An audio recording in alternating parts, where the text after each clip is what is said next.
Hi everyone. Today I'll be presenting to you my data preprocessing techniques for data wrangling, which is assignment 1. So first of all, we have a table of contents. So here are the table of contents. So first of all, we have the introduction of the problem, the supermarket product analysis. For supermarkets provide consumables like food, household items, clothing, and electronics, etc. And the main goal of supermarket analysis is to increase the profitability in market items, and secondly, to attract more customers and to make the shopping experience better for the customers. But the purpose is to build a regression model that is built to help predict the sales of a product. So the y-axis in this case is the predicted sales of a product. And the x-axis is the actual sales of a product.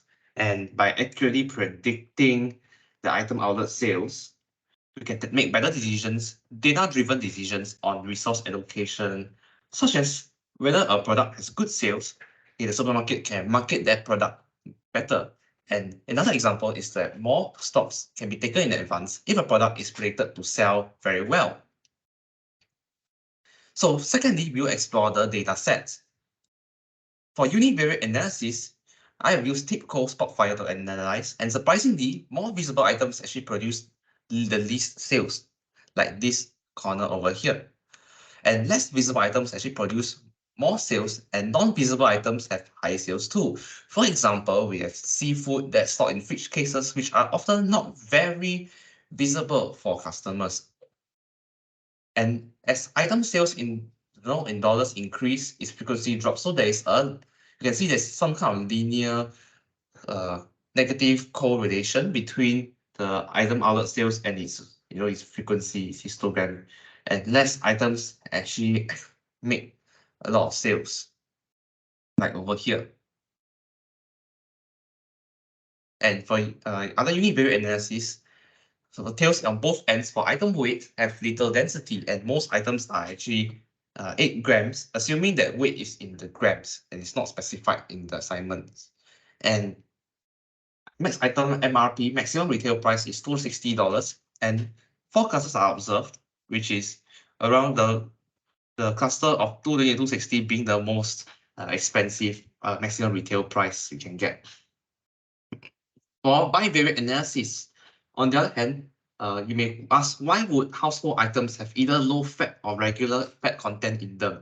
So I came to the conclusion that household items actually do not have application, not applicable for item fat content, even things like categories like others, etc. And there are obvious clusters that are observed for outlet types, and item sales have some positive correlation with item MRP. For the obvious clusters observed, the indicator in the bivariate analysis, which is item outlet sales versus the maximum retail price, is actually outlet type.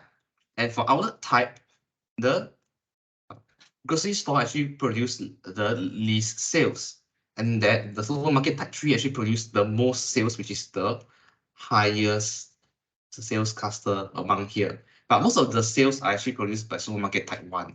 So you can infer that supermarket type 1 actually is kind of the most popular, but the most profitable one is supermarket type 3. And grocery stores, maybe they are a little less tech savvy, and because they are a bit older, so they produce less sales as well. So thirdly, for data cleansing, so we're going to talk about handling outliers, etc.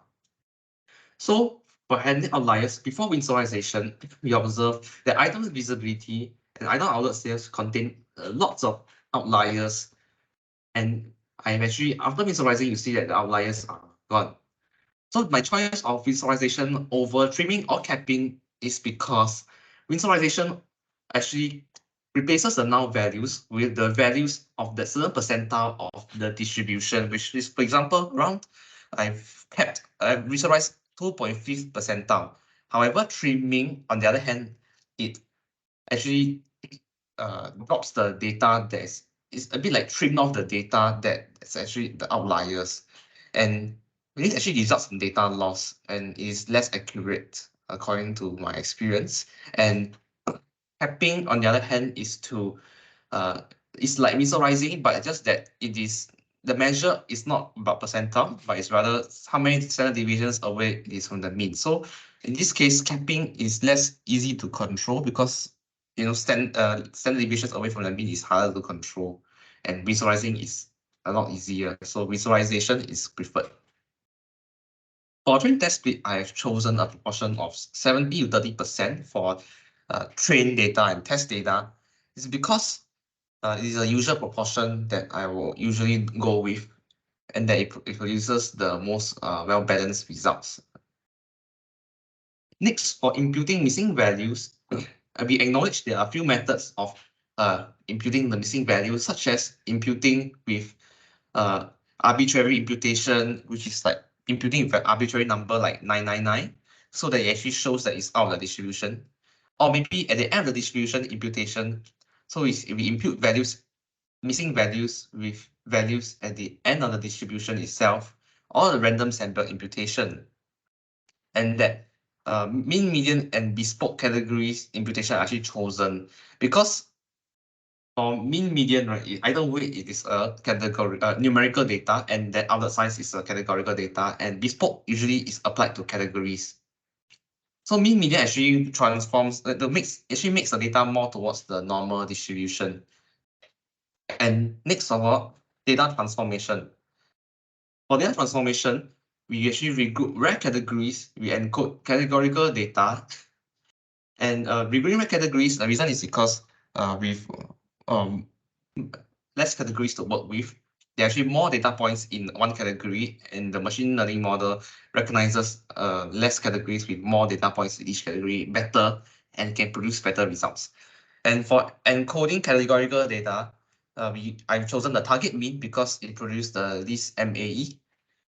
And power transformation for numerical data. So I use QQ plots, and as you can see, however, actually these two areas are not able to be able to transform completely until like a regression, a regression model to fit into the best fit line. But it is okay because it is still quite acceptable, and that it's actually transformed to a normal distribution. As well as here, even the forecasters are still maintained, but the normal distribution is more seen clearly here.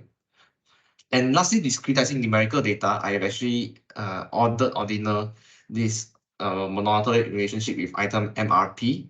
So as you can see, the relationship is the strongest at item MRP. So lastly, we're going to do feature engineering. For feature engineering, we have used methods like scaling. So for scaling, I've used standardization because it's the usual method, universally accepted method, and that it produces results that are more standardized. And for polynomial expansion, actually, I've expanded the most variables that are the most correlated with the target variable. So I've especially expanded the degree of 4, and the reason why 4 is because it is it actually produces the better results, especially with more complexity. The model can unlock more patterns and relationships in degree 4. And for PCA, as you can see, the number of components actually dropped a lot from here. So you can realize that actually the first few components actually describe most of the data set. However, I've used 34 PC components in this case because it actually describes around 90% plus variance of the data set, and it's still actually better. And this is my heat map. So lastly, the linear model, and with PCA versus without PCA.